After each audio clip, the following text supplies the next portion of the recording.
Welcome to the Women in Public Policy Program's Seminar Series podcast at the Harvard Kennedy School. Hi everyone, welcome. I'm so excited that you're here. This is our second to last seminar of the series, and we've had a very successful semester this year. Our podcast has been downloaded for a total of 26,000 times. That's 8,000 times just this semester. So it's a really great community of people that come together. Many of you know us already. We're the Women in Public Policy Program, a research center here at the Kennedy School. We close gender gaps in economic opportunity, political participation, health, and education. And just as a reminder to our community, both in the room and in the podcast community, please turn off your cell phones or put them on silence. And also, questions should be on topic and end with a question mark. And with that, with those ground rules in mind, it is my pleasure to introduce Marc Grau-Grau, who's a WAP Fellow with us this year. Marc's presentation today is on fathers and work-family balance, mixed methods for understanding fatherhood involvement and enrichment experiences. He uses mixed methods to explore the benefits of fatherhood involvement for both fathers and their jobs. And his research more broadly, pardon me, spans work-family balance, enrichment, multiple roles, parenting, and quality time. Marc received his PhD in social policy from the School of Social and Political Science at the University of Edinburgh, and he also serves as an academic collaborator at the International Center of Work and Family in IESE Business School, and as a researcher at the International University of Catalonia. He has previously served as a research assistant at the International Center for Work and Family, at IESE Business School, and as a global affiliate at the Sloan Center on Aging and Work at Boston College. And finally, before you get started, because I know everybody wants to hear your presentation today, you are also the co-editor of a book, The Work-Family Balance in Light of Globalization and Technology, which offers innovative approaches to how technology, globalization, managers, and gender issues are affecting the dynamics of work and family balance around the world. And that's currently available. We look forward to your talk, Marc. Okay. Thanks for being here. Thank you, Nicole, for this lovely presentation. And before to start, I would like to thank WAP for your continued support, for allowing me to be a WAP fellow here for today, and because I'm feeling like at home. So thank you. Thank you. And talking about home, my wife is here, and I would like to say thank you. So, let's start. Today I'm going to present 3 studies that comes from my thesis that I finished in the University of Edinburgh. All of the 3 studies are related with fathers are in Catalonia and talks about work-family balance. The first one is trying to understand the predictors, the antecedents of fatherhood involvement. The second one is trying to understand the positive side of being involved in multiple roles. And the last one is not positive, it's negative. It's about the potential barriers that involved fathers may suffer. So let's start. So after finishing my Bachelor in Business Administration, I worked 4 years in a German company. And there I realized that we normally suffer a social problem that is time famine. That is this feeling, this perception of not having enough time to fulfill all our duties, no? And I realized, if I want to be a good father in this company and I want to be a good worker, I don't know how I can do it working from 9 to 9. So I decided to quit my job and to start a PhD on this. And here I am. But time famine is still a real problem. For example, in America, this is from the Pew Research Center, almost 0.5% of the American parents admit that it's not easy for them to find this work-family balance. In Europe, 20% of the workers said that they always feel extremely tired when they arrive at home to fulfill all these family duties. No? Another motivation is gender equality. So, like, almost all Europeans and also Americans agree that gender equality is a fundamental right, and that reducing this gender inequality is extremely necessary. But as we have seen in all these previous WAP seminars, we we still have gender inequality almost everywhere, no? In organizations, in political representation that we have also a talk, in the academia, and for sure home, probably at home. But normally when we talk about gender inequality, we focus on the gender gaps on mothers, and we should still be focused on these gender gaps in women. But we need also, in some sense, to understand men and fathers, no? Because sometimes it seems that we have this image of the distant breadwinner as an average, and maybe it's true, but this is an average, and there are little nuances that we should try to understand. Yeah? Like these images, that at the end there are average faces of these guys in each country, no? So I decided to focus on men to understand, no? Because I started in like a pseudo ethnography that I did while working there for 4 years, no? Men in some sense, they suffer. So let's try to understand what happened there, no? As we said, word family balance is a real issue. It is a real issue, first because these two domains where we devote, I don't know which percentage, but a huge percentage of our life, first are totally different domains. So we try to, sometimes it seems like it's the same, but it's not the same. So like for the physical, yeah. So for example, I have this lovely book from Tonies, that was the founder of this sociology in Germany, you know? And he clearly distinguished between Gemeinschaft, that is the family, and Gesellschaft, that is the society or the organization, you know? And the logics are totally different. So in the market, there is conditionality. So if you fail, probably you're out. At home, if I fail, my mom or my wife, maybe. So the support is unconditional, no? In the workplace, we have extrinsic motivation, no? Utilitarianism, and at the family, so it's more transcendent, no?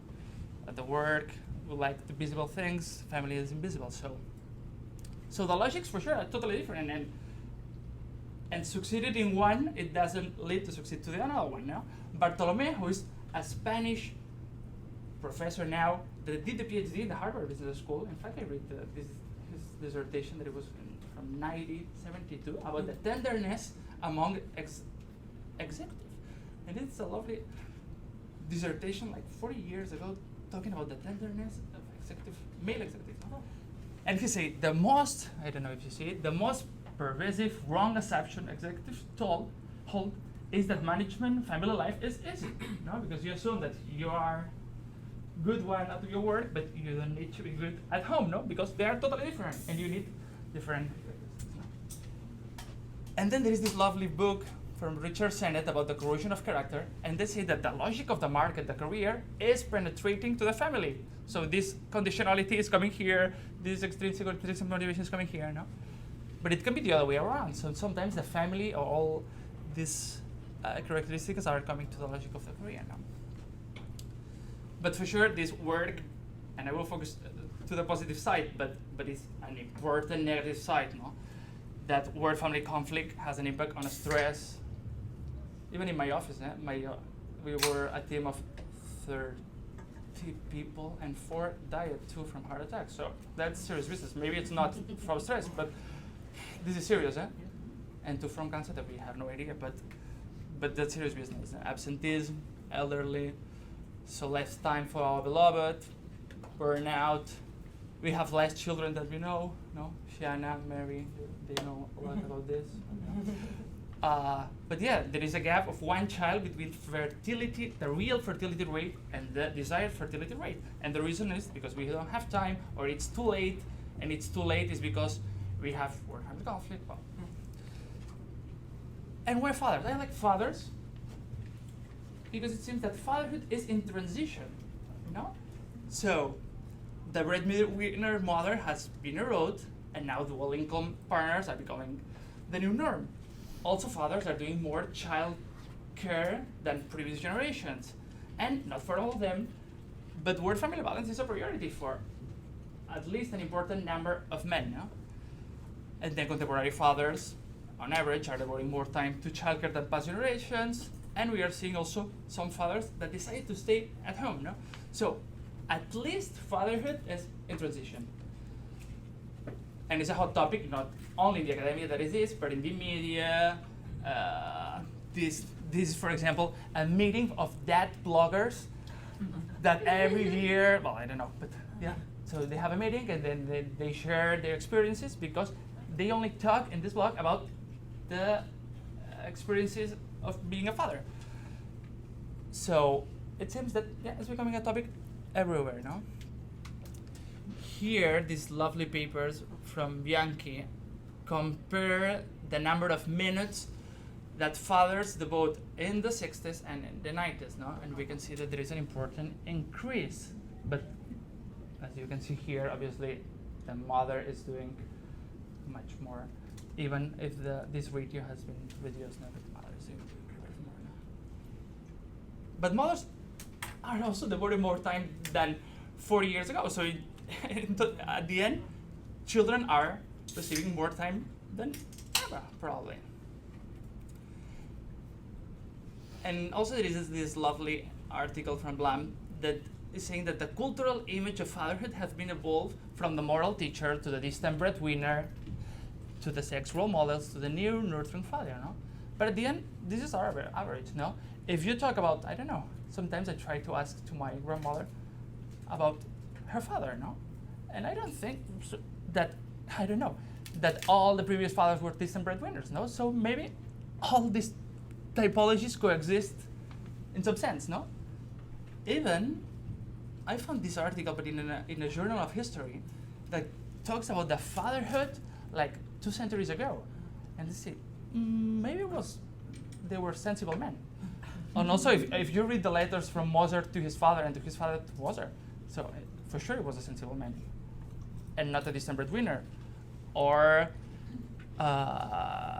Thomas More to his daughter. But at the end, there are only exceptions, no? But I don't know. I'm not sure that I don't know, to categorize all the fathers like distant breadwinners, no?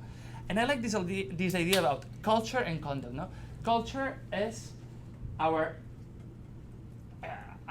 attitudes or if we want to be involved or not. And conduct is if we really are involved or not. So, and I'm saying this because I try, and you will see later, to categorize like 4 types of fathers, no? But previous scholars tried to do this with the classic in transition and new, no?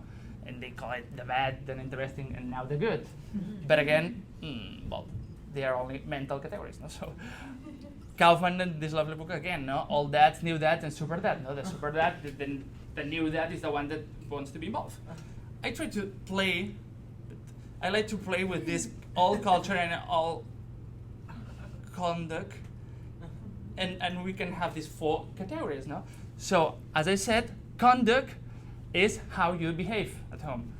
Culture is how do you want to behave at home. So we will have, and it exists, these real men, we can call it real men or the organization men, that is all culture, all conduct, I don't want to be involved, and I'm not involved. So we know this man, no? For me, this is the most interesting one, that is new culture, I want to be involved, but all conduct. At the end, and it's related with the third paper, I have personal barriers, organizational barriers, family barriers, whatever, and I'm not as much involved as I would like to do. And we should try to understand why, and also to reduce these barriers, no? And I like this picture, no? Then you have this all culture, I don't want to be involved, but I'm involved. Maybe because so there is no option, so I should be involved. And then there is I don't know, not without my kids. No, there is new culture and new conduct, no? And again, it's also mental categories, but we can play with this culture and conduct, no? And finally, motivation, I start with the studies. I'm doing my research in Catalonia first because what I used to do. And also because it's interesting. So in Catalonia, I don't know if you heard about Catalonia, no? The last 2 presidents were here at Harvard the last 2 months, but not talking about this, but talking about independence. But Catalonia is interesting because we have important similarities with Spain, but also significant difference with Spain now. One is we have another language, another history, another culture, we call it differential fact. But also, and it's important for this research, we are like the Germans in Spain, so we are a little bit serious and we like to work. So our sources of self-identification is work and family because we live in a familialistic society. So it's fun to do research in a region or country or whatever where work and family are the two main sources of identification. Yeah? And then it's interesting because we have chaotic schedules that we'll see later. Rigidity, like 70% of the people have fixed fixed schedule, so they should enter at 9, finish at 5. Poor family policies, and about the time, the schedule. So why it's chaotic? So first, because as probably you know, we have a long lunch break. Like 2-3 hours. So we don't work a lot, but the working day is so long. No, because you stop 3 hours. And then there is incompatibility with the schools because they have also long lunch break. They have 2 hours as well. We have poor flexibility, long summer breaks. Everything is long. So what else? Then because the same. So late dinner time because we arrive late. Then we have no breakfast together, never. Now there is a program from the government of Catalonia to foster breakfast because we don't have time because we sleep late. The prime time, for example, is at 10:30. So Barca is playing at 10:30. So we cannot survive with this. And then, well, as you can imagine, no. So, and we are in the wrong time zone. So we are not in the correct one. So Greenwich is with us. And we are 1 hour later because Franco in the 1942 decided to have the same time zone than Hitler, and no one has changed. And now there is initiative to change this. So at the end, it's like a mess. No? And what else? Okay. So let's focus on the first one. That is to understand why there are fathers more involved than other ones. As we have seen, so fatherhood involvement is important for children, these cognitive abilities, social abilities, for gender equality, but maybe also for themselves. I don't know. Maybe if I'm involved at home, I have some invisible rewards or not. And probably my job as well. No? So maybe I learn something at work that can be at home. That can be positive from our working experience. And Lam's one of the leaders in this field. So operationalize this construct of fatherhood involvement, like being accessible, being involved. And so my first aim in this first study is to understand first how fatherhood involvement differs among educational level, age, number of hours, occupation, and partner occupation, and to explore this contribution among this type of fathers, So the research questions, and the big one is not easy to answer, is why are some working fathers more involved than others? But also more descriptive, how much time do working fathers devote per day in Catalonia? Does educational level has an impact? Does father's occupation have an impact? Etc. And partner's occupation. I'm the first one using this data because normally these time use data are also done by national institutes. Normally it's the Spanish one who's doing, but Catalonia decided to do it, and it takes like 2-3 years to get access to the data. So, and they're happy to use that I'm using this now. And then I'm using occupation as an independent variable, as you will see later now. Here I don't want to spend a lot of time, but there are different theoretical perspectives about the allocation of time at home among men and women. The first one is role differentiation, that is not now in the mainstream, that is we are different people. No one is considering this. Becker's one with this exchange perspective that couples specialize and blah blah blah. This gender construction about doing gender, these theories, social structural theories that says that capitalism, patriarchy explain the sexual division of labor. So there are different theories, These power dependence theories as well that says in a couple, the one who has more power to decide which activities will like to be involved, But I focus on this one. There is cultural capital and concerned cultivation from that says that also it could be, one explanation is that well-educated fathers and mothers decide to devote more time to their children because they know that it's positive for them. So we devote more time now. And the first hypothesis here is that well-educated fathers are more likely to devote more time than the other ones, let's say. And also that these well-educated fathers will devote more what we call quality time, that maybe it's an error, and we will see later, no? But this developmental care, that is playing, reading, doing the homework, listening, etc. No? Then there is this middle range theory about time availability, and it says that if that time constraints reduce the potential time, obviously, that you will devote at home. So the hypothesis 3 and 3b is that the number of working hours is negatively related to fatherhood involvement. But this is obvious now.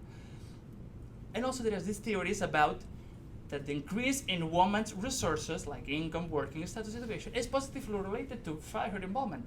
So maybe fathers with partners in high occupation are more likely to devote more time to the children. No? How we can measure time? So there are like different ways, obviously.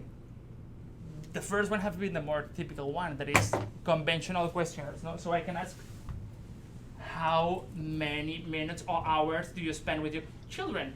But it's not easy to answer, and then, well, there is social desirability. We can be more specific, no? How many minutes did you spend last Wednesday? And then maybe the answer is more accurate. But again, not easy. There is also this experience sampling method, that is that the person has, like, I don't know, like a machine, and the researchers can send a message, what are you doing now? And then you analyze what happened. But also, it's, as you can imagine, so it's a lot of money, and also not easy now. Continuous observation, like Luro Hochschild did, not to do ethnographic studies, or time-use diary. What is a time-use diary? Time-use diary is like this, and covers normally 24 hours with cells of 10 minutes. And you can decide, you can write which activity are you doing every 10 minutes. Normally, I imagine that people are doing this at the end of the day. So here it says from 6 to 6:10, I'm sleeping, shower, wake up the children, breakfast, cleaning, blah, blah, blah. No. And you can say also in this time use survey, if you are doing a secondary activity, no, maybe I'm, for example, here I'm talking with my kids, and we are going together to the school, or I'm listening to the radio, and maybe if you are doing this alone or with other people, no? So the first time that you get all the data, the data is like, so it's like more than 1 million rows, because each 10 minutes for each person is like a line, no? But then it's fun.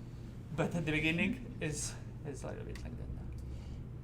And the sample of the big sample is 6,000 participants, but I only consider fathers with children under 10 years old that are living with a partner, and the partner also complete the time use survey, so we have more information about the partner. No?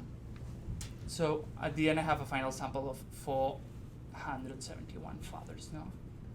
And then how you operationalize childcare. That is not easy, and there is an important limitation as well, and we can discuss it together. But I decided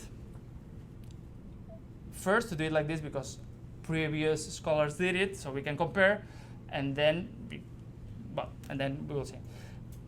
So the dependent variable is total childcare, and I try to distinguish between basic care, that is feeding, dressing, bathing, walking together, and we can call it this quality time. No? That is teaching, helping, playing, reading, no? And this is the goals. And then we will have secondary childcare, that is I am doing childcare as a secondary activity, and total childcare, that is the sum of all of this. No? But for sure we can argue that, I don't know, that feeding could be a quality time activity because I'm talking with my kid. So it's a little bit problematic, but at the end, we should try to distinguish in some sense. No? And I do it like this. And also time use surveys allow to do things like this. This is the sum, this is the average, this is the summary of all my sample. So it means that at 90% of the working fathers were sleeping. And this is the nap, this is siesta time. And we can do the same with the woman and compare, no? So I don't know. But we can do that. It is not the goal of the research, but you can do like reconstruction a random day. And I did it with 2 random couples. The first one is interesting. No? This is Miguel and this is Elizabeth. So Miguel is working from 9 to almost 8. And as you can see here, the difference, so what do you see here? So that Elizabeth is doing, I don't know, 1,000 activities. No, it's like purchasing, transfer, lunch, transfer, purchasing, accompanying care personnel, preparing meals, childcare, cleaning kitchen, childcare, dealing, washing dishes, talking for childcare, dealing, washing dishes. So, and the man, so he's doing working, big, as we said here, a big break, lunch, studying in free time, so he has like 2 hours. And then passive entertainment, that we don't know what's that, probably checking email and dinner, and that's all, no? So it's more simple. And the woman is doing a lot of activities, so it's more. And we can have this one as well. This is another couple, and he's a bus driver, and she's working in a hotel clinic. And he's starting at 1 p.m. and finished like at 9 or 10. So in the morning is free, and he's at home. And she is at home in the afternoon, so they have free time to do household activities. But if you see the man, so he accompanied the children to the school, but then he said household, no specified, we don't know what he's doing. But he said household, and then administrative and commercial services, that is going to the bank or going to the post, so passive. But then Marta, so what they are doing here in the afternoon is laundry, cleaning, and probably the laundry was here in the morning, no? But he decided to do household not specified, no? So and we can play a lot with this one reconstruction. I like this idea, but it's hard, and I don't know. Were all of your couples men and women? Were there any same-sex couples? Except one. Yeah, only one, except one. But it would be nice to check this, but only one, yeah. With question. So, but let's start with the descriptive results, no?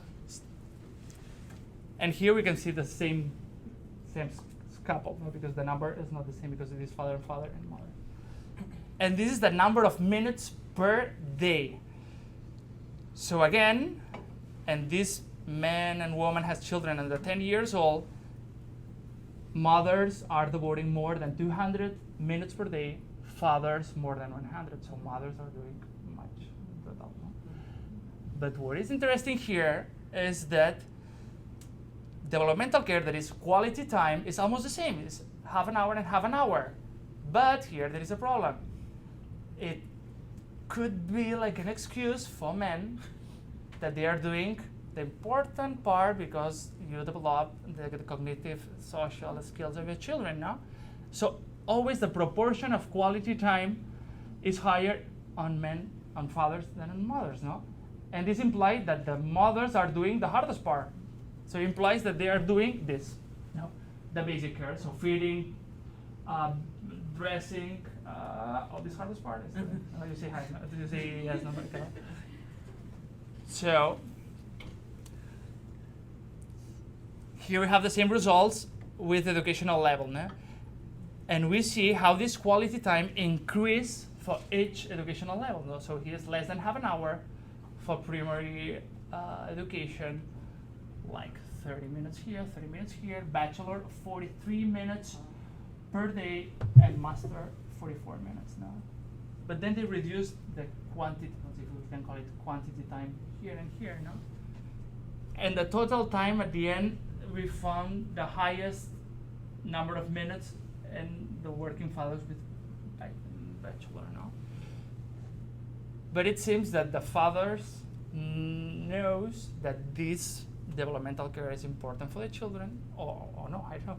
But and so they decided to devote this teaching, helping, playing, reading activities to them now. Income, there are no specific trend. So I don't know, and I don't know how to interpret this because there is no sense now, and also because we are in a crisis in Spain, so income is not related with education. No? But it's interesting to see that there is no a clear trend with income. No? But then occupation 1 is top manager CEO, occupation 9 is elementary positions. And here we can see that there is an increase of this developmental care in occupation 3, 2, and 1. The maximum 2 is professionals, like also professors or, I don't know, or working in a library or teachers. And also the maximum number of minutes in this occupation 2 and 3, more than in occupation 1 there are managers. But again, we see the highest proportion of quality time in both extremes. That is a surprise for me. So in occupation 1, managers, and in occupation 9 in elementary positions. And I can understand more or less why, but not sure, no? It could be according to this cultural capital theory that says that, yeah, these fathers know that it's important to do quality time, so they are devoting quality time. But maybe in the opposite side, I don't know. But it's because they have, I don't know. They decided not to do the rest. I don't know. We can think together about, but it seems that both extremes devote more quality time than the rest now. And this is the model. As we said, we have 4 different dependent variables. There is total care, basic care, developmental care, and secondary care. And here I consider the demographic, and here the working variables now.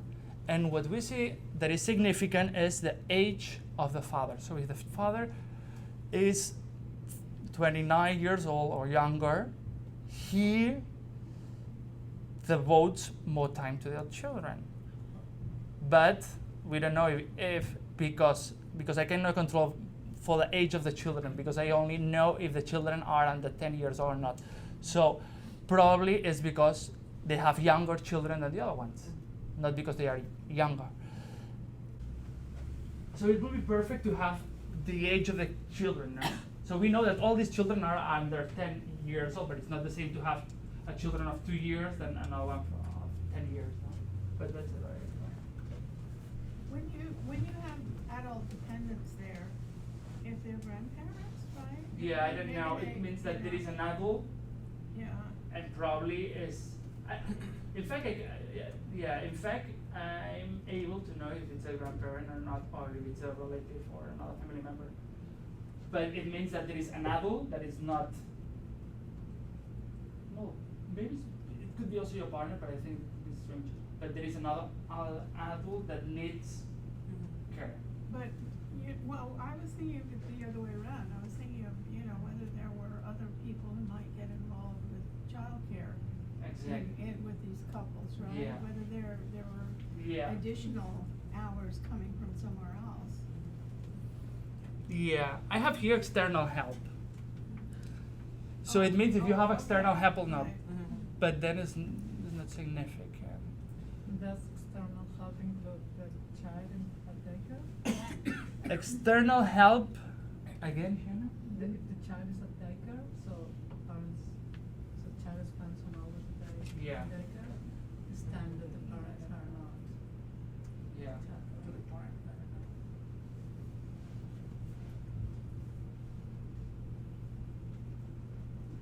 And even I don't know if Daycare it's- or nanny. Yeah. So this external help is that they record that they have external help, even if they pay or not.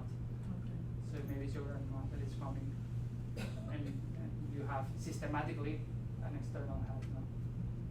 But would the grandparent living in the home be considered external help if he or she were providing some care for the kids? It could be. But then I don't think that they consider an adult dependent if they are helping with the childcare. So adult dependent means that, I don't know, you need to devote an important amount of time to them. No? I don't know if I answered. No, you answered very well. I'm just thinking that it's possible that it may be a little more complex than that. You may have an adult dependent who you provide overall care for, but who could also watch the baby, Yeah. while you run out Yeah. to do something Yeah, else. yeah. So it may not be as a binary as clear. You're right. You're right. And I don't know how again. Yeah, that's a good point. And especially in Spain, where grandmothers, grandfathers are important for us, and I don't know the proportion of household with grandfathers and mothers, but for sure they're important. So here I'm just looking at the educational variables, and here you don't actually have, they're not statistically significantly, no, there's some statistical significance. Exactly. Just here. Because it might also be interesting to just do, instead of this, to do the share of development care or something, and see whether The it's share. what you showed before, and maybe that's more insightful than the different categories. And shared means The so to share of, consider how many minutes women can. oh yeah, devote maybe here. the share of fathers at development care within the household, or the share of development care over total care. Yeah. Well, just to link into to Yeah. the previous analysis. So. Yeah. But I don't- and I think the marriage status would be an interesting variable to look at. Yeah. Because there's so many people who argue, yeah, marriage is better for the kids and so on, and maybe you just would not find any effect from that. You're right. No, and I can. Yeah, I think. Yeah, I have the information, so I can do just my marriage report again. Good. More question, or we move to the second one? Well, here I have the conclusions that we have discussed. No, so nothing new. Fathers devote significantly less time to basic care than mothers. Fathers devote similar time to developmental care than mothers, and it means that mothers continue to do this physical routine and basic care. No? And as we said, so educational level has strong positive effect on father's time, but is not significant in developmental care. The numbers of hours is strongly negatively associated with father's time, and father's occupation seems that also is strongly positively associated with fatherhood involvement. Yeah. But again, there are important limitations. No, one is if distinguishing between developmental care and basic care has sense, no? Because you can do quality time in a basic care activity like feeding, obviously, no? But at the end, we should try to distinguish them. Also, we don't know nothing about the feelings, no? How do you feel during this? But I think that is the challenge of the time you survey, not to consider feelings, no? Because maybe I'm talking half an hour with my kid, or I'm screaming half an hour to my kid. So, and we consider the same, no? And then at the end is a random day, and then occupation, we consider 9 occupations, but I don't know, occupation 9 that is elementary could be very different one from another one, no? One is working in a factory from and the other one is, you know, so. Well, but first study. The second one is to understand the positive side of work-family balance. As we said, like 90% of the work-family literature talks about conflict. And it happens with the rest of disciplines, no? Psychology, until the last 20 years, they talk about the negative side. No? Now let's start talking about the positive side. But here it happens the same, no? I don't want to touch this. And this conflict perspective is rooted in this scarcity theory that says that time, energy, and attention is limited, no? And we can agree or not. Because Sieber and Marc say, maybe it's not true that energy, time probably yes. They say no, but the time, energy, and attention is limited. It maybe could be expendable. Or my family could give me energy for here and vice versa, no? So they say, maybe it's not true. So maybe time, energy, and attention is not finite, it's expendable, and participation in one than more role could have a positive impact on the other one, no? And this is what later Greenhouse and Powell define as word family enrichment, no? And because now it's a hot topic, we have different labels with different authors that try to, to define, to put a label to this positive impact from one role to another. No? Enrichment, positive spillover, enhancement, facilitation. In fact, there are no real big difference. No? And this is the theoretical model that I'm working with, but this model was published in the AMR in 2006 from these two authors, Greenhouse and Powell. And Greenhouse, in fact, did the theory of word-family conflict like 20 years ago, and now is doing the theory of word-family enrichment. And this theory is saying that maybe we develop 5 types of resources in one role that can be positively transferred to another one. And these resources are the skills, psychological resources, social capital resources, flexibility, and material resources, okay? But we have no idea about which particular skills. We have no idea if these resources generated at home are the same that the one generated at work, no? Here there is an example of a scale. And again, says, for example, my involvement at work helps me to acquire skills that helps me to be a better family member, but we have no idea about these particular skills. So what I'm trying to do is to try to go one step further and to try to understand these skills. Yeah? So it seems that the most appropriate way to do this is qualitative research. And so the purpose is first to understand if these rewards that fathers perceive can fit in this model or not, and then if there are differences between the rewards developed at home and in the workplace. So here we have the research questions, but it's first one if this, well, as I said, if the rewards fit in the categories, if there are other type of resources, can we distinguish between work and family? Do all working fathers experience the same level of work-family enrichment, and under what circumstances? And to do this, first I did 3 pilot interviews that it was also fun. And first I tried to do an interview with one father to see how it works. It was good. Then I tried to do with a couple, but talking only about the father. And it was not so good because the man, at least in this interview, I don't know, he didn't talk too much. So it's like, I don't know. And also I tried to do with the partner. So only talked about the father, the partner with the wife. But also at the end I decided just to talk with the fathers, no? And that's all. And I did 20 interviews face-to-face, tape recorder, transcribe it in the same language, so Spanish or Catalan. And the interview has like 9 blocks. So first, demographic data, work, tell me about your work, your family, work-family. And I also ask about work-family conflict, family to work conflict. It means, so we can distinguish between work-family conflict and family-work conflict. The first one is that work is affecting my family life, and the second one is that my family is affecting my work life. Then work-family enrichment, family-work enrichment is the same, fatherhood and boundaries. And here there are the sample. And where for me was important, no? Where I did the interviews. Like 7 of 20 decided to do it in the workplace, but almost all of them were the managers. And it's significant, no? Because as other scholars said, this at the end emphasized that you are like a director, no? 5 offer their homes, that for me is the best option because you can see where they live, the environment, etc. 2 in my university and 6 in other sites, no?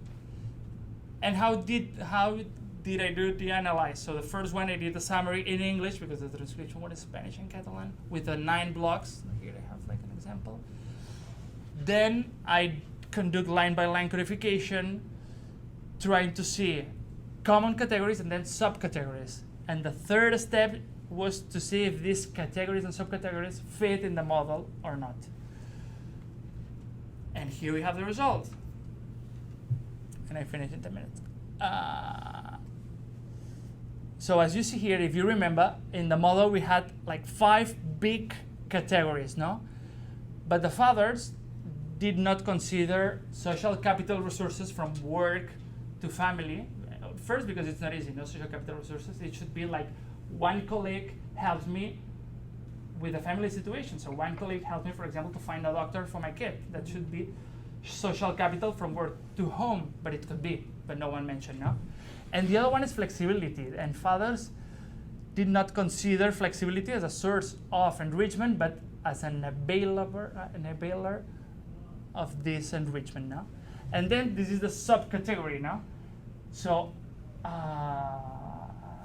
that's the novelty of this research, no? To try to identify which particular skills fathers perceive that they learn at work that can be positively transferred at home. And the first one is organization. Yeah?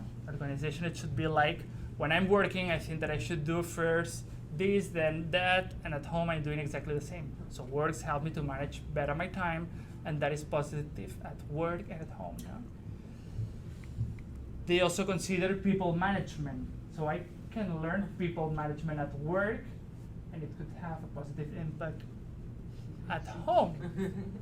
A problem between two employees is very similar to a problem between two sons. Obviously, you will not do exactly the same in both cases, but there is still a common way to solve this kind of problem. For example, listen carefully to both parts, being a mediator but not a judge, and I have learned all of this at my work.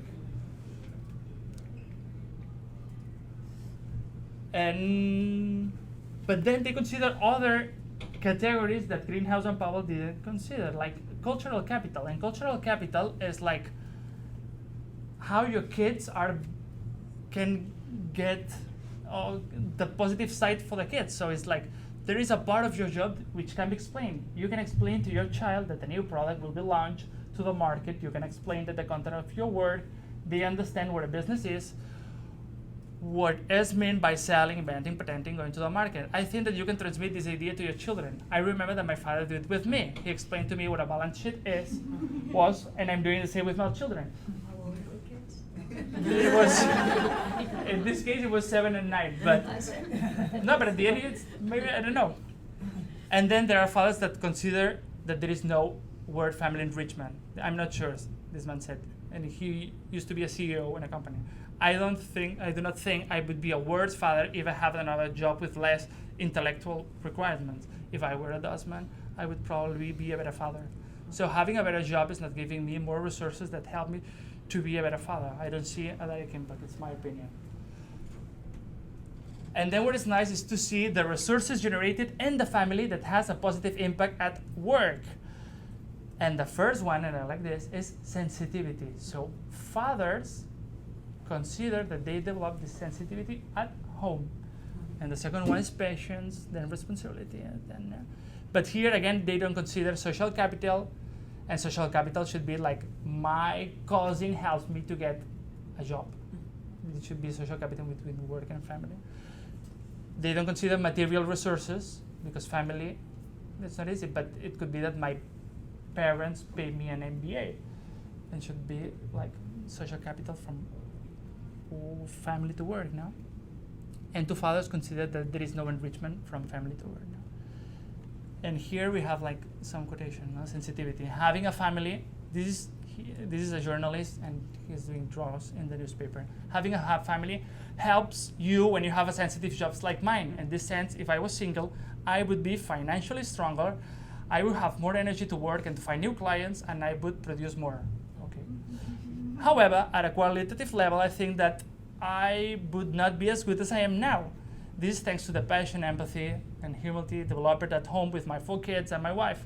Living in a family is a very enriching thing for my job. I try to transmit that, and here is the clue, the humanism learned at home to my clients. No? Oh, this parking guard that said, when I was young, I was not a responsible guy. My wife has helped me to change myself. My daughter has done the same. She has given me a good sense of responsibility. As I said before, some days I don't want to clean the parking. Nonetheless, if I think of my daughter, then I feel the energy to it. No? But then I decided to see if there are differences between, again, the occupation. And these 20 fathers can be distinguished between high occupational level, middle occupational level, and low occupational level.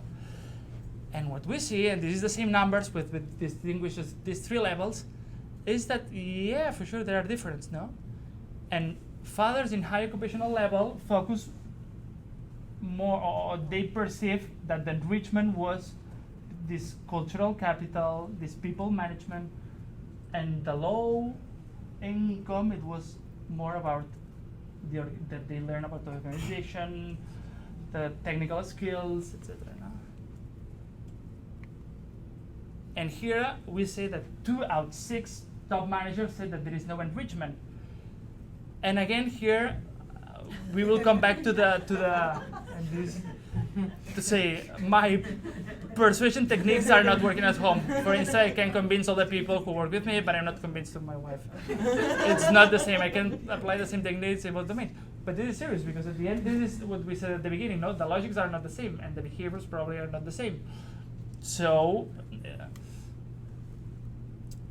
And then what it's fun is because before to ask about the enrichment, I ask about the learning, and all the fathers report learning, but not all of them report enrichment. So maybe I learned something, but I cannot apply it to my job as a bus driver. So there is no enrichment, but there is a learning. And because we don't have too much time, so the main novelty is that, yeah, we can distinguish between visible and invisible resources. So we develop different resources in one domain and another one. Not all the resources proposed in the model of greenhouse are considered resources of enrichment for these fathers. New subcategories were identified. Learning, as we said, is not exactly the same as enrichment. Enrichment, and here, this is like a summary, but all these fathers in high occupational jobs report high levels of enrichment, but at the same time, high levels of conflict, which means that conflict is not the opposite of enrichment. So again, we can have a matrix, no? I have no conflict and no enrichment, or I can have high levels of conflict and high levels of enrichment. No? And I think that as much as the complex jobs tend to have high levels of enrichment and high levels of conflict. No? And then that soft skills are mainly developed at home, which is good news in some sense. No? And then I have this third study about the barriers, but I don't know if we can stop here or I go ahead 5 minutes. We have until 1 o'clock for Okay. the rest and the Okay, discussion, okay, however you do want this to. in 5 minutes. And here what I try to understand is what happened with these involved fathers, no? They suffer stigmas or barriers at work or not, no? We know that having a child has an impact in your career, but this impact seems not to be the same for men and for women. No? While father seems to enjoy this fatherhood premium, mother seems to suffer this motherhood penalty. And not adhering to the traditional gender norms has important risks, no? But again, there is no a focus on men, no? And I will try to understand what happened when a man is involved at home. We have this. There are like 3 articles in the Journal of Social Issues that talk about poor worker stigma, femininity stigma when fathers violate the notion of ideal worker. And I think that here there is a clue, no? That we still have the notion of ideal worker that our grandparents used to have. So the aim of this third study is to understand the barriers that working fathers experience when they want to balance their work-family life. And I use the same interviews plus 11 more interviews with a co-author in Madrid. So in total here for this study we have 31 interviews, no? Face-to-face, the same dates, 1 hour, etc. No? We propose a summary, line-by-line codification, rechecking, no? And very straight. So we identified like 5 big barriers that working fathers that wants to be involved at home may suffer. And the first one is poor organizational support. That it doesn't mean lack of flexible options. So maybe your company is offering options, but you don't want to use it because no one uses, or because there is a peer effect. And if you are not taking, I will not take it because otherwise. And this lack of support, as I said, it doesn't mean lack of flexible options, no? But it's this idea that, I don't know, that policies exist but no one takes it now. And there are fathers that says, I really don't know if I have this possibility to take flexible options. I don't know if I can do it. Personally, if I had more opportunity, if the company had offered me to do it, to spend more time with my kid, I would have accepted, of course, but I have no idea because no one, we have like the white book of flexible policies, but we have only the book, no? The second barrier is the anticipation of negative career consequences, no? And fathers think that using these flexible policies could have an impact on my career, no? Again, because it violate the notion of ideal worker, no? This man said, I don't think that it's accepted for a man to leave earlier, for example. No one would say nothing, but it would have negative consequences, no? And he was a marketing manager of a company. And wow, that's serious that this says that it's not accepted for a man, no? To finish at 5 if you want to keep your job, or at least to have some options to be promoted, no? So the notion of ideal worker is still there, no? The third barrier is like a personal barrier, no? And it's about your own image, and work is still important for the male identity. And this is another CEO that say using flexible options is uncomfortable for me. There is no problem with my bosses, but I don't feel comfortable, so I can use it. Because if I use it, I feel like maybe I'm less man, or I don't know. Then another barrier is lack of legitimacy. And most interviewers say that working father is not a sufficiently reason for asking for flexibility. And some of them lie to the company. They say that they need flexibility to do an MBA or to do a project, and then they devote time to their children. But they don't think that being a father is a legitimate reason for asking for flexibility. Look, just a quick question. So in Catalonia, how high is the labor force participation of women with young kids? Do you think it's just because the norm is stay-at-home mother? So that's what the employers Yes. do, or is it not? So it changes. There's especially during that time, the surveys from 2010-11, so it was almost the peak of the economic crisis. You cannot live with one salary. So households cannot be maintained on one salary. So there's kind of a necessity for farmers in the labor market, and it's very unlikely.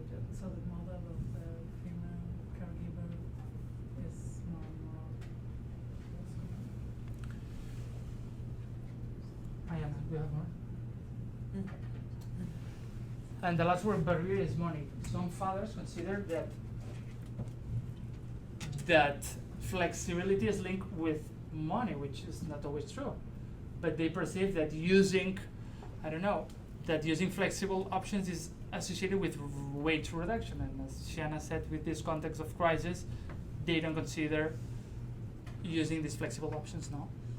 So yeah, I really think that it's possible to find many ways of spending more time at home without losing any financial benefits now. And here there is not a summary of these barriers with the definition and quotations now.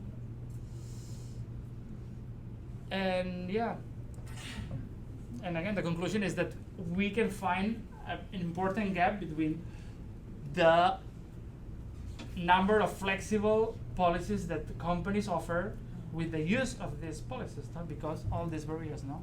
And they refer to this hypocrisy as a major barrier, no? I'm not gonna use the policies of my company because it's not true, I cannot use it. This is for image, whatever, but not for me. So they are not thinking of me, they are thinking on them, no? Well, norm of the ideal worker is still there, and fathers still have in mind this work devotion schema that it means that work is my main source of identification. Yeah. In some sense, even if we have dual income partners, so it could be that the idea of traditional breadwinner is still, in some sense, there, no? And some men could also consider that focusing on caregiving responsibilities is being less of a man, but for sure it's not true, no? And yeah, for finishing, because I think that we have 10 more minutes. So the whole idea is to think first beyond fathers as distant breadwinners. No, we have nuances, and we should try to understand this. No, and then the risk is of these fathers in transition is to be always in transition. No, so we need to do one step more and to try to recuperate. No.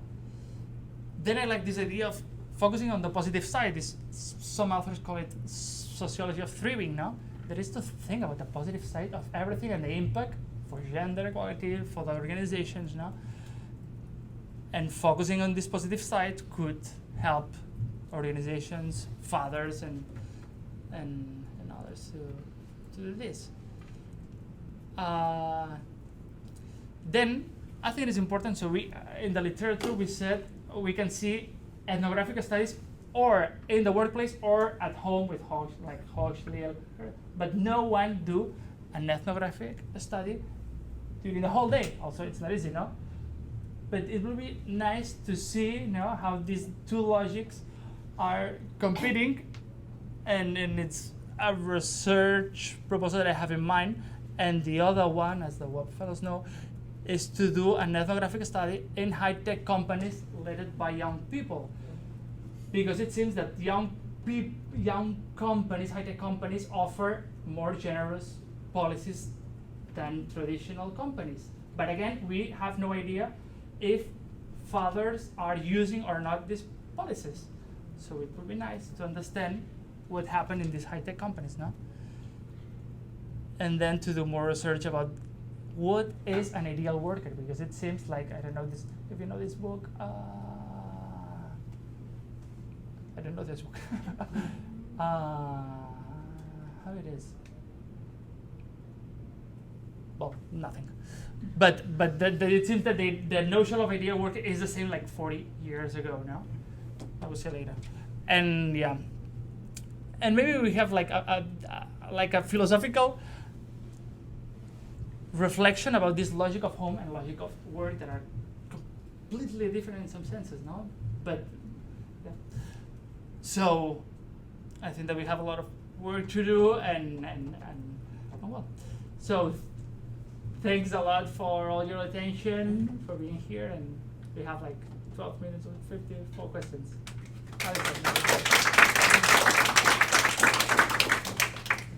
Okay, Alison or Yeah, I was just going to say, from Redman and Mesh's paper in 2013, when they're talking about femininity stigma, so the fact that you're kind of, if you act like a woman, then you'll kind of be of lower status, and so this is one of the kind of reasons why men might not use flexibility. So they had a really interesting kind of snippet in their future directions, which was kind of like a little, almost like a nudge. It was a subtle difference in framing. They were saying maybe if we kind of use the way that we have social roles constructed right now, maybe if we frame the request differently, so men present the request for flexibility as a way of protecting my family, then you're kind of you're tapping into the strong male breadwinner norm. I mean, I'm just wondering if we could think about maybe doing an experiment or a quasi-experiment to sort of probe the mechanisms limiting kind of, I don't know, the boundary conditions there. It would be interesting to see whether that does or doesn't work. yeah. And how do you think, Alison, that we can do this? I'm going to talk to you. It's on its paper. No, that's okay. Yeah, but yeah.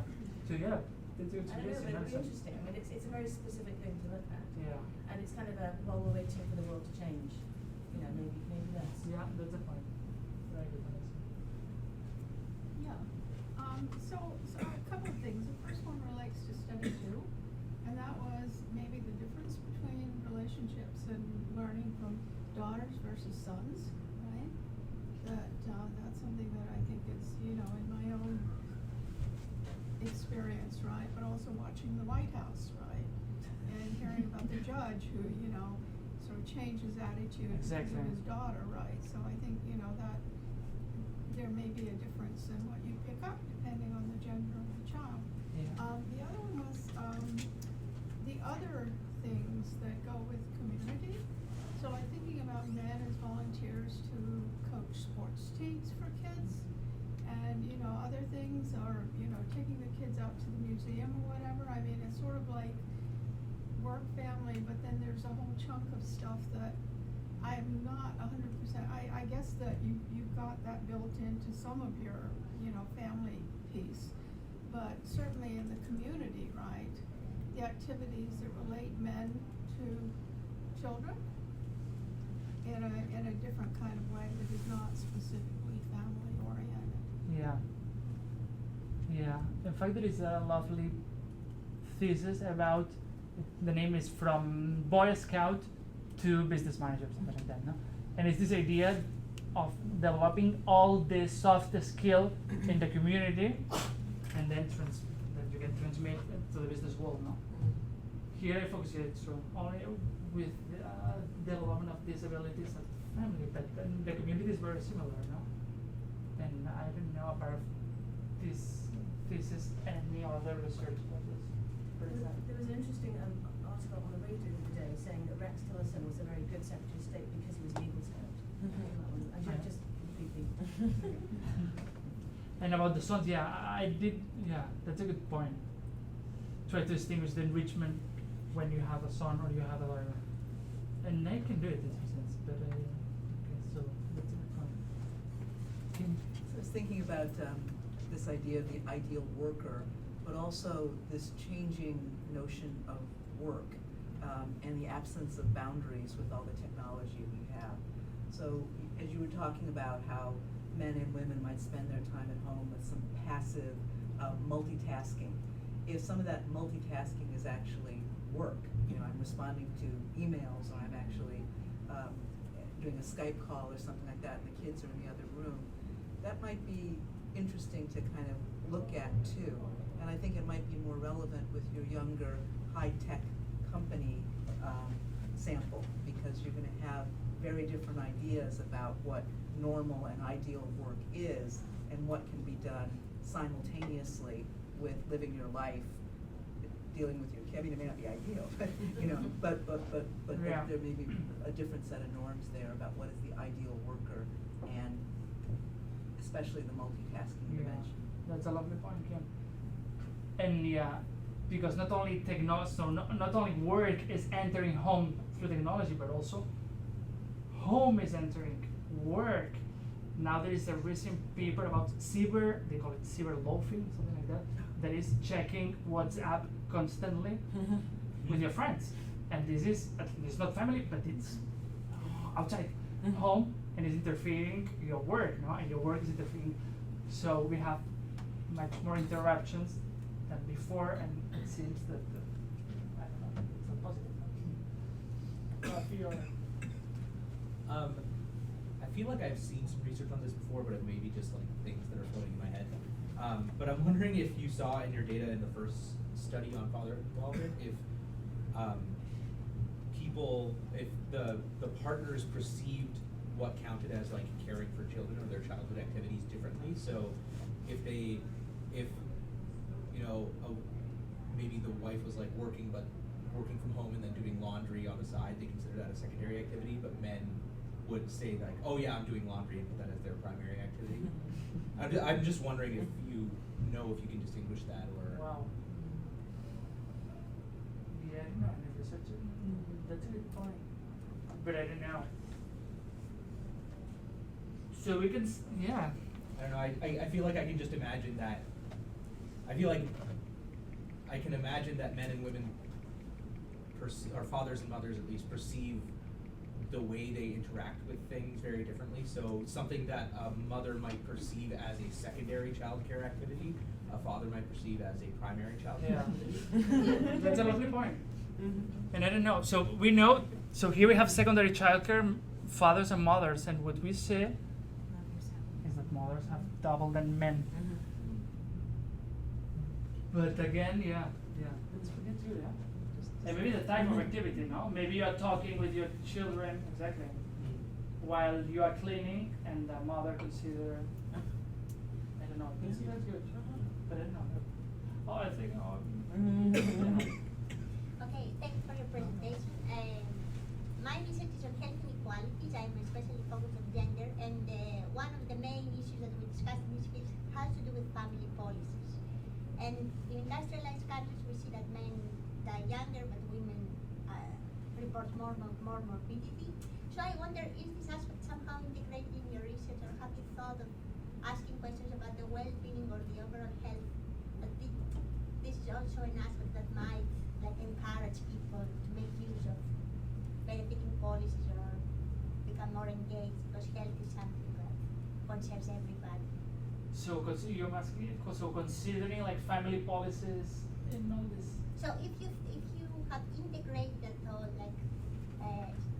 being like a more engaging father, if it has an impact on your well-being, on your health, or on your partner's health, is this an aspect that?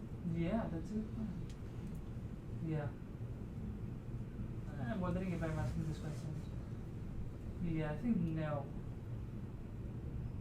So I have like mood, how they feel, but not like well-being, So that's a good point. I think that if I can add something, in the sense that the big problem is in Spain is that economic uncertainty is very high among especially at high employment. And family policies are very generous. You can have reduce your working hours until your child is 8. I think now they extended until 13. But of course with a reduction of your salary. And you can have childcare full-time childcare leave until the 3 years of your child, but with no salary, so it's totally unpaid. Yeah. So, even you have the possibility, you have this flexibility by law. It's not doesn't depend on the companies. It's for everybody. But change a little bit if you are in the private sector. But then you cannot afford to live with lower income. So I think this is also my explanation why fathers. It's also true that within this, mothers are more likely to reduce their working hours than fathers. But the no use of the flexible policies is highly related, I guess. For sure. With the income and the other cannot afford. Yeah, and yeah. You cannot afford, and then they have the mentality. I have some friends that they even not use the 2 weeks of parental leave that we have in Spain because it seems like you are less man or whatever. No? Even these 2 weeks, they decide not to do. Anna? Thank you. This is really, really interesting, and I love that you're doing this work. I have one question that's related to this first study, which is that I think oftentimes with this time use data, we find that just what you found that women are doing more child and domestic care work, men are also doing more paid labor, and men have more leisure time. So I just wondered in your data about the leisure time, like what's happening outside this child care and domestic work, particularly because I think I could see that converging to men and women having sort of more equal leisure care in modern times now, or particularly younger generations. Yeah. And then a related sort of question or comment is that I would love it if, in sort of your future work, if you were able to look at this question of like emotional labor, so like beyond this household or childcare work, figuring out if there's variation in fathers who take it upon themselves to organize their family, keep track of everything. Do you know what I'm talking about? Yeah. That's a good question. In fact, I had the same question the day that I presented my PhD with that committee. So, and yeah, in fact, I have the same tables with household activities like ironing, blah blah blah. That it's so you get depressed, and with leisure as well. And men are doing much more leisure than men. Even in the interviews as well, no? So they have time to do everything. It seems that they have time to do everything, no? Marathon. In fact, I have another reconstruction of a random day, and you can see, how, like he at 7 go to the gym, and he's doing all this stuff. And I'm trying to understand why now. So, but that's a good point. And then the emotional part as well. So, Anna. That was my question as well, just not the answer, but just the mental, do you capture the mental work of are they hitting their emotional milestones? No. When they go to the dentist, whose birthday party present is next? That's what she said in the second shift book.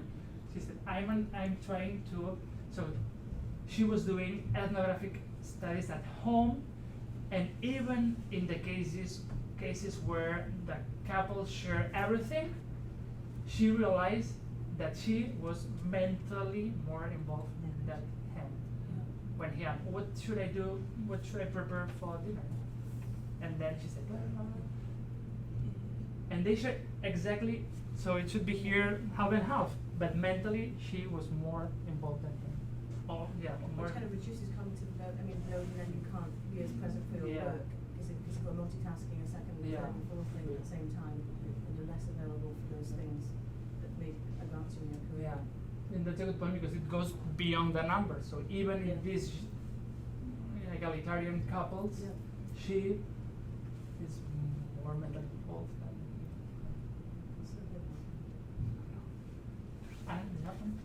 So it's also related to what Anna was asking before. So so I know there's some evidence, for example, for working and non-working mother, that the working mothers actually spend more quality time with the kids and overall less leisure time. So it's basically just this trade-off between leisure time and so, and for men it looked like you showed it's hard to do this for men working and not because there's unemployment and so on, but you showed that by education status, the quality time was increasing. I was just wondering what this looks like for women. Do we see the same educational pattern? It would be interesting to maybe compare it by educational groups, and maybe you could condition for the women, condition on working, just to... Yeah, in fact I have it, but not here. So it seems that with women education, the quality time remains the same, but they reduce the quantity time, so the basic care. So they buy in care basically. So the quality time in proportion increase because they reduce the basic care. So it's a similar pattern. Yeah. More or less. You want to do one more question? Oh, I was just wondering, if you take into account like the number of kids, because I'm thinking there are differences in like educational or income levels and how many kids you have. So I'm just wondering if like, you know how there was that chart with the high occupational jobs and the low occupational jobs, it was like spiking. Is it because like maybe low occupational jobs have like many more kids, or it could be the opposite? I think there's been a trend where it's like a status symbol to have many children. It's like I don't know. So just curious if in this you like take into account how many kids they have, you know, based on the time use. Yeah. Or In care. fact, so first in Spain, so the fertility rate, as Sharon knows, is very, very low. It's like 1.4. You have a respondent with 4 kids, right? Yeah? You have a I respondent have with 4 one kids. for 4 kids. So, but normally it's like, I don't know. But yeah, it seems that it increased the number of total care, but it's not significant. But in some sense it has an effect. Oh, so thank That's a you great for question. thank you for your time. Mark, thank you for this important research. And mostly thank you for making WAP your professional home over the past year. We're ending our series next week with another WAP fellow, Chiara Trombini. She's joining us this year from the Department of Management and Technology at the University of Bocconi in Italy. And her topic is on self-affirmation as a strategy for reducing gender effects in negotiation. So we hope you come back. Thank you.